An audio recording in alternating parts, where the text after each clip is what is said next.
বাংলাদেশের বৈদেশিক মুদ্রার অন্যতম প্রধান খাত প্রবাসী আয় বা রেমিটেন্স। বর্তমানে বিভিন্ন দেশে কর্মরত 1,50,00,000 বেশি বাংলাদেশি। এছাড়া প্রতিদিন বিদেশে পাড়ি জমাচ্ছেন অনেকে, কিন্তু এর আগে থেকেই দেশেই তাদের পোহাতে হয় চরম ভোগান্তি। পদে পদে গুনতে হয় অতিরিক্ত অর্থ, এজন্য অনেকে বিক্রি করতে হয় পরিবারের শেষ সম্বলটুকু। অনেকে আবার টাকা দিয়েও যেতে পারছেন না বিদেশে, আর এর পিছনে থাকে রিক্রুটিং এজেন্সির ভূমিকা। প্রবাসী মন্ত্রণালয়ের তথ্যে দেশে বর্তমানে নিবন্ধিত রিক্রুটিং এজেন্সি রয়েছে 2,836টি। এমন বাস্তবতায় বিদেশ যাত্রা সহজ ও নির্ভুল করতে এজেন্সির গ্রেডিং এর সিদ্ধান্ত নিয়েছে সরকার। প্রবাসী কল্যাণ প্রতিমন্ত্রী বলেন, সঠিকভাবে গ্রেডিং করলে 400-এর বেশি রিক্রুটিং এজেন্সি টিকবে না। বিশেষ করে তাদেরও অনেকের একটা সম্পৃক্ত থাকে রিক্রুটিং এজেন্সিগুলোরও প্রত্যক্ষ কিংবা পরোক্ষভাবে এই সমস্ত অবৈধ পথে যাওয়ার ক্ষেত্রে। সেক্ষেত্রে যারা ভালো কাজ করছে, আমাদের দেশের মানুষের জন্য সম্মানজনক কর্মসংস্থান সৃষ্টি করছে দেশের বাইরে, তাদের কাজের পারফরমেন্সের ভিত্তিতে লাইসেন্সগুলোকে একটা গ্রেডিং পদ্ধতির মধ্যে নিয়ে আসা। এটা ঠিক যে একটাও এর উপরে টিকবে না, ওই রকমই যে টিকবে আপনার 400-এর মধ্যে হয়তো টিকতে পারে, 400-500 সেটাও টিকে কিনা সন্দেহ। কারণ যদি আমরা ওই এটা করি, গ্রেডিংটা করি, এবং এটা খুব করা দরকার, মন্ত্রণালয়ের বিধিতে আছে।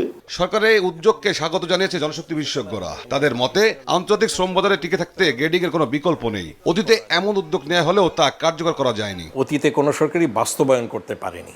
বর্তমানে যদি সরকার এটা বাস্তবায়ন করতে পারে তাদের নিজস্ব দায়িত্বে, তাহলে কিন্তু এটা একটা ভালো দিক আছে। অর্থাৎ যদি গ্রেডিং করে বলা যায় যে কারা সত্যিকার অর্থে সৎভাবে মানুষজনকে বিদেশে পাঠানোর ব্যাপারে সহায়তা করছে, এবং সেটার ব্যাপারে যদি তাদের কোনো রকম প্রণোদনা বা তাদেরকে উৎসাহিত করার একটা প্রক্রিয়া সরকার তৈরি করে, তাহলে রিক্রুটিং এজেন্সিদের দিক থেকে এই গ্রেডিংয়ের ব্যাপারে যে বিরোধিতা আছে সেটা কিন্তু কমে আসতে পারে। তবে গ্রেডিং নিয়ে আপত্তি বাইরে নেতাদের। তারা বলছেন, শ্রম বাজার উন্মুক্ত না করে গ্রেডিং করলে নেতিবাচক প্রভাব পড়বে। আমার লাইসেন্স যখন দিয়েছেন, আমাকে সব মার্কেটে আমাদের কাজ করার অ্যাক্সেস থাকতে হবে।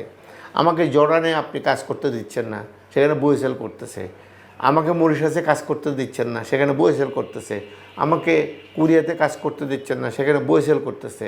তাহলে সরকারি এজেন্সির জন্য মনোপলি হইতে পারে না। তো ওপেন করে দেন, ওপেন করে তারপরে আপনি মার্কেটটা ওপেন থাকলে তখন আপনি একটা রিক্রুটিং এজেন্সিকে আপনি গ্রেডিং করতে পারেন। অনিয়ম সিন্ডিকেটের অভিযোগ তুলে 2024 সালে কর্মী নিয়োগ বন্ধ করে দেয় মালয়েশিয়া। কয়েকটি দেশের শ্রম বাজার চালু থাকলেও বিরাজ করছে অস্থিরতা।